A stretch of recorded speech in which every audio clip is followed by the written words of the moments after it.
So the universe card in the tarot cards is the 21st card, but it's also the 22nd card because of the Zero Fool card.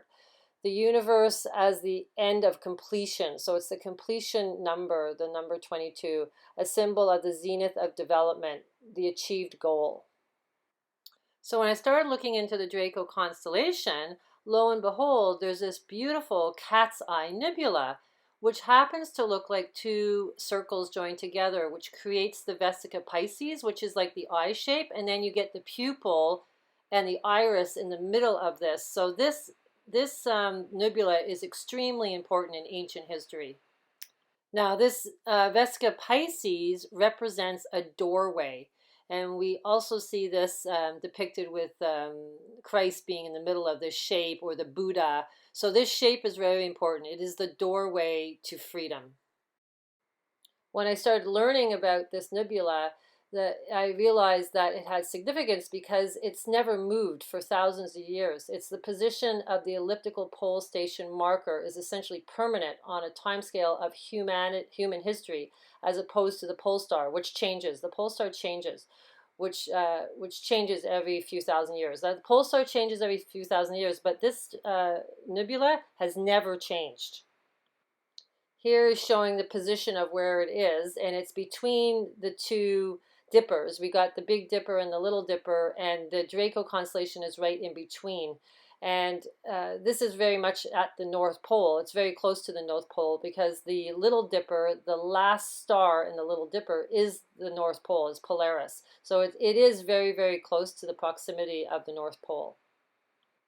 I showed this in my last video. This is the North Pole, and where this kind of vacuum anti-gravity phenomenon is supposed to happen for the Golden Age. And the red zone is really the dangerous zone, and things are not going to be pleasant in that zone. And there's some ancient anthropologists have discovered flash freezing of mammoths and stuff, and so that's what happens in that zone. The other zone, it's more like things will just float, like the movie It, you too will float. You don't want to float. You want to stay grounded, so not to go outside when this event happens. And there's supposed to be no light, it's supposed to be dark, it's supposed to happen at midnight, and so some people might go outside to go see it, so it's not a good idea. So in the Chadwell glossary, when they're talking about the cat's eye nebula, the numbers 3, 6, and 9 end up showing up in the Draco constellation.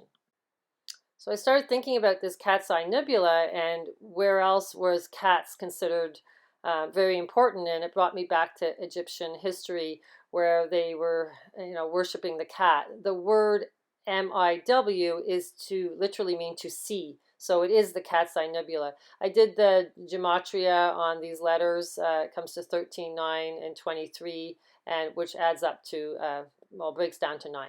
So here we have the cats are also associated with the Eye of Ra. So they were worshiping the eye as the cat. That's why it's called the Cat's Eye Nebula. And the goddess Isis, which is the Statue of Liberty, which she represents Isis. And every cat was considered a demigod. And whoever killed a cat in Egypt was condemned to death. So that you can see how the importance of the cat was. And then when this ancient knowledge was considered to be evil, the cat became evil as well. So, they just wanted to shut down this information. They don't want us to know that this event is going to happen, because then they can harvest your soul back into the loop again. So the whole way of getting freedom is to know this is going to happen and to know how to absorb this energy.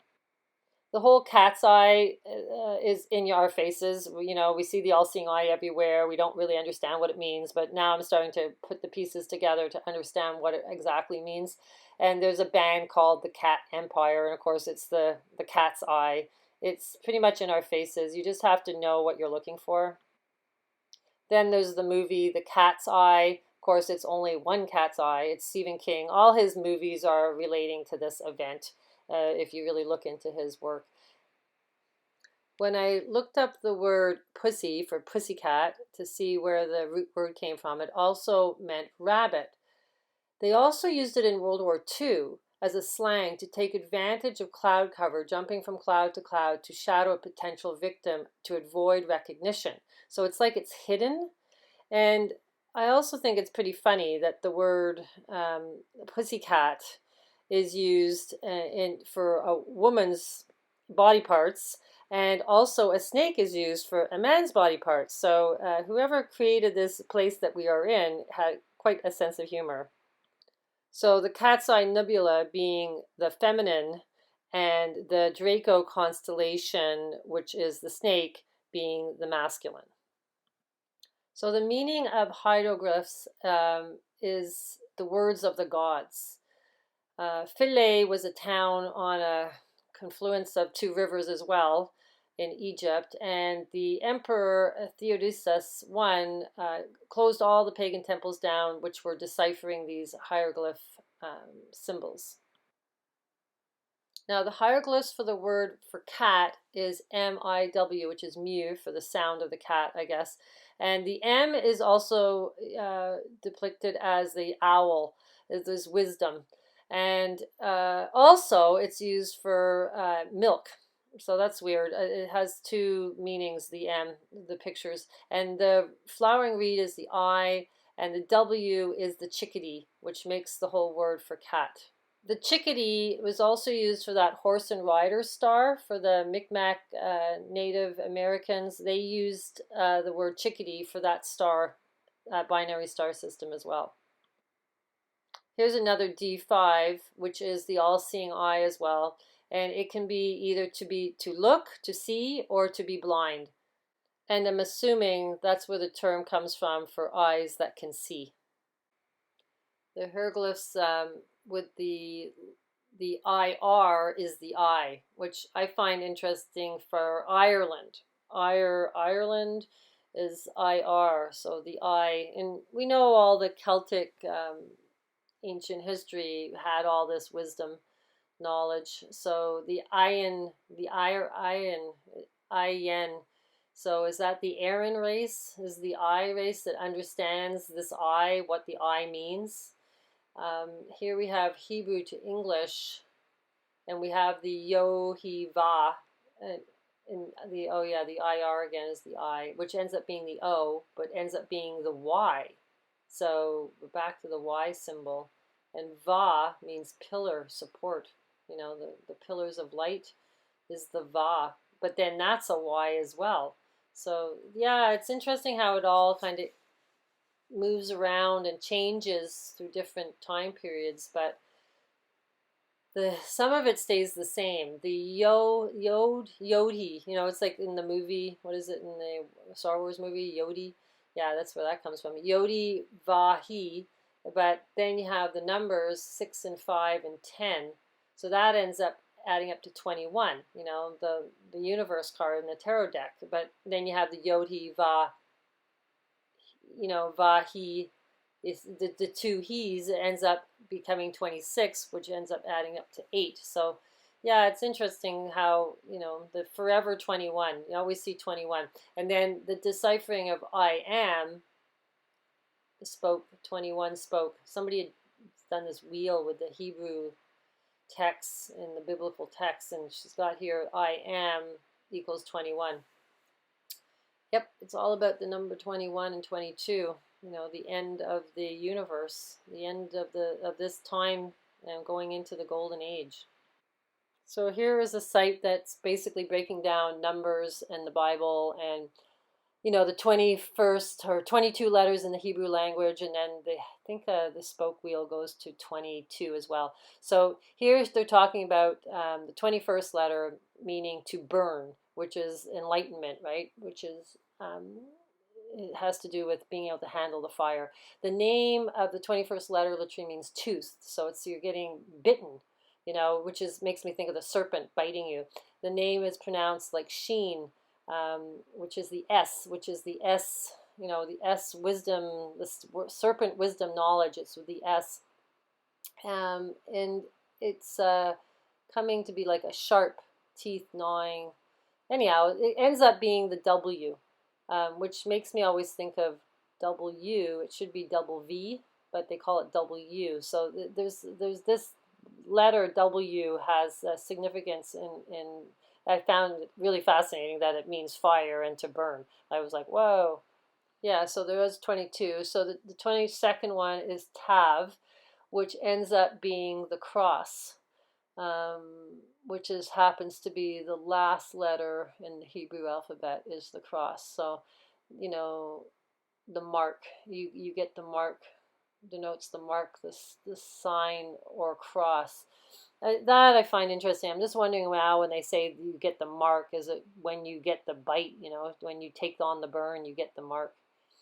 So here is really blew me away. We have the Star of David, and then the numbers, because when I'm thinking number 21, I'm going, okay, what's 21? It's 3 times 7 is 21, and then she had it here with the number 37. Ends up being a really sacred number where it mirrors number 73. Now, if you take this Star of David, if you count all the numbers, the red dots, they end up being 55, okay, and inside of it. So the number 37 means wisdom. So everything, even the biblical text, everything, the numbers all relate to the sacred geometry, which is what I always believed. Everything kind of adds together. Everything emerges together. There's no one is one and one is that. Everything is kind of that we've been taught to believe is everything separate. It's not separate. It all comes back to this ancient hidden knowledge that is being kept from us. And one of the things that started my awakening was Trump's inauguration. He was 70 years old on his 7th month and his 7th day. So that was like, why are they doing that? Now I know why. 21. Yeah, so we were talking about the number 55 before with the tarot cards all adding up. And it means everything. It means all. So that whole number has, sacred meaning. It means the light. It also means the bride, the spouse. It's crazy. The significance of that number, 55, and then that doubled ends up being 110. Now, the phase translates to sure foundation, simple duplication with the number value of 222. So this is where I started to get to the number 222, the year 2022, because of this 22 number, and because it's part of the Hebrew language being the last letter, and because it's in the tarot cards, and I ended up doing this whole deciphering on all the numbers. Here's my graph. I'm going to try to walk you through it because I know it's a lot of numbers and a lot of information that can be a little overwhelming. I just did a little graph here all about the alphabet and how they use this coding. If you notice, the Z is at number 8, and then the numbers are backwards, bringing it down to A is number 1. But you also see it as you times it. It ends up, when you bring these numbers down, say the letter N, is 13 times 8. If you times it all by 8, it ends up being 104, but 104 breaks down to 5. The reason everything's timed by 8 is because 8 is infinity. It's the loop that we're in. It's the Ouroboros, the dragon eating its own tail. When I'm saying that they use it, it's just used like through the news, through the media. A lot of times when they talk about numbers, it's relating to letters, and it's all coded, which is really hard to get your head around. But when you start to understand the code language, you start to see that the politicians and the media are talking in code quite often. Now, here is the number graph. Now, this is where it gets a little bit intense. What they use it's called Theosophic addition. So that means wisdom, because Sophia is wisdom in pagan occult knowledge. She's basically wisdom. So the tarot cards are interesting in the way they're using this same edition. I don't know how to use tarot cards. I don't know anything about it. I'm just looking at the numbers and basically how they relate to the stars. I don't know anything about this knowledge of how they're using them to place them. But if you add 1 to 9 and plus 10, it ends up being 55. So there's our sacred number, 55. It's a base number from 1 to 10. 20 is 155. Now I took the numbers all the way up to 222, since that's our number for the year 2022. And interesting, it ends up being the total of that number ends up breaking down to number 17, which is cute. I just found that really funny. Then the date of the winter solstice at the midnight hour, 12 o'clock, it's 12/12/21. So it's 333. These break down to 3. Then the number 2022 breaks down to 222. So we have 9 and 6. So we have our sacred numbers there, the 369, which ends up adding or multiplying to 666. Okay, so 666 ends up being 18, which brings us to 9. Now, the Freemasons were using the G is the seventh letter. It's the seventh phi squaring of the circle. If you look at some of my other videos, squaring of the circle brings us to the seventh ring. Ariana Grande is singing about that, the seventh ring. So seventh circle, and the Death card is the 13th card. Now, if you understand the Fibonacci sequence, I'm going to explain Fibonacci sequence. It's basically the golden ratio, a spiral. This is just it showing in a straight format here. But my next graph is showing how that all works and how we get these numbers. And they're just adding, like 1 and 1 you add together, you get a 2. You add the 2 and the 1 together, the previous number, you get the 3. You add the 3 and the 2 together, you get the 5. It just goes up into that. I added it all up to the 26th point because the 26th letter in the alphabet, and that number ends up coming out to 1111, which is no coincidence. The 26 is the letter Z. Z in alchemic symbol is gold, for the golden age. It's the last letter in the alphabet. Now here, if you take F8 and F9 together, which is 21 and 34, 8 and 9 equals 17, Q, it ends up being 55. Okay, so everything works out. 3 times 7 is 21. It's the Trump tarot card, the universe card. And then 37 times 6 ends up being 222. That's where I get the year 2022 from. Because I showed you on the Star of David, the number 37 and 73, they're mirroring each other. But if you times it by 6, which is the sacred number of creation, it ends up coming to 222. So I really find this hard to believe that this, isn't going to pan out like this, because the numbers are all saying that. Everything to number 9 is, number 9 to me is 9 mirroring itself is the number 6. It's the symbol of the yin and the yang. So here's the Fibonacci sequence in golden ratio, which is the spiral, which is golden ratio. Now the two little the purple and white one is the 1 and the 1. Now next one would be the 2. And then the turquoise one would be 3. And then we get to the 5. But if you notice, it's cubed, right? It's 5 squares up, 5 squares down. And these numbers, end up being 25. But so yeah, you can add them like that as well. But what I notice is when you add them like that, this ends up coming to 54, which equals 9. So how I got that number is you just add the 1 and the 1 together, then the 2, then the 3 and the 5, the 8, the 13, the 21. The total of all those numbers ends up being 54. So the year 2022 is the Blackwater Tiger. 2023 is the Blackwater Rabbit.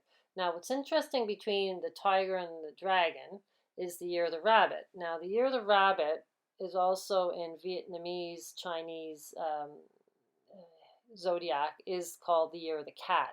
So we got a tiger and a cat and a dragon, which I think the tiger basically relates to the lion, and the cat, is is, maybe the cat's eye nebula. But we also had the rabbit and the Q movement, so it's kind of like in between there.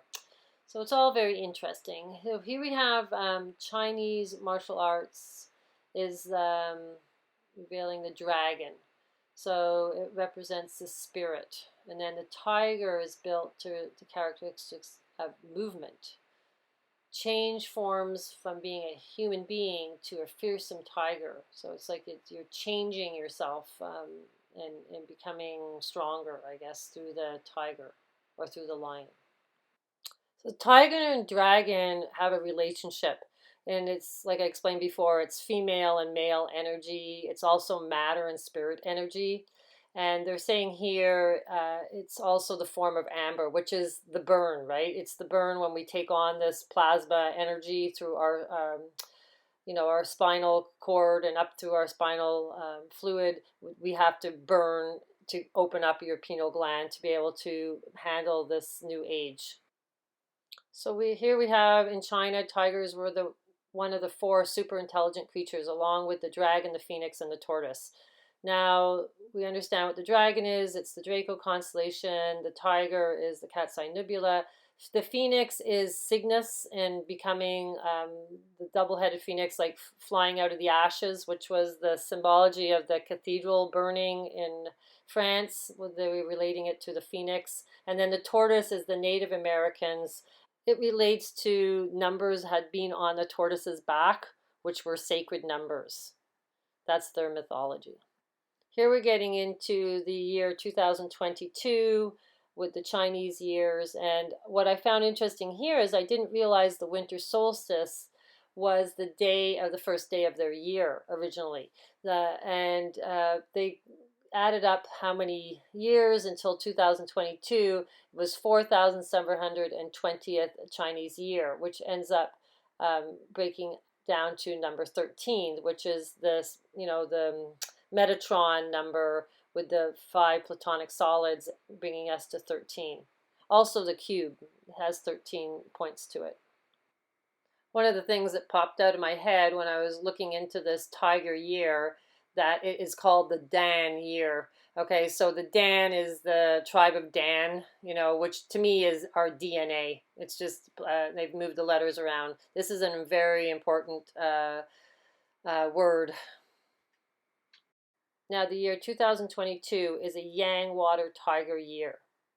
And if you notice, it says it ranks 33 out of the 60 STEM years. So the number 33 being with Freemason happens to be one of their years.